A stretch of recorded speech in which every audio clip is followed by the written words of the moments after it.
รู้รักภาษาไทยโดยความร่วมมือของสำนักงานราชบัณฑิตยสภาและกรมประชาสัมพันธ์วันนี้เสนอคำว่าถวยเขียนทอทหารวอแหวนยอยักษ์แปลว่าหมู่เหล่าใช้นำหน้าคำว่าเทพและราชเป็นถวยเทพถวยราชถวยเทพหมายถึงเหล่าเทวดาเช่นพระองค์เป็นพระมหากษัตริย์ผู้ทรงธรรมแม้เหล่าถวยเทพยังแซ่ซ้องสรรเสริญถวยราชหมายถึงประชาชนเหล่าราษฎรหมู่พระสกนิกรมีปรากฏในบทพระราชนิพนธ์เรื่องนิทราชาคริสต์ของพระบาทสมเด็จพระจุลจอมเกล้าเจ้าอยู่หัวตอนหนึ่งว่าถวยราชรักบาทแม้ยิ่งด้วยบิตุรงค์นอกจากนี้ยังมีคำว่าถวยหาร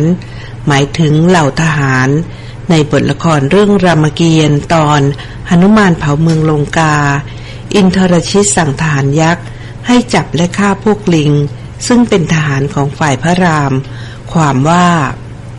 พลางทางสั่งถวยหารเวยโยธามานชาญสมรเร่งกันล้อมจับวานอนฟันฟอนให้ม้วยชีวีผู้มีคำถามการใช้ภาษาไทยสอบถามได้ที่ www.royin.go.th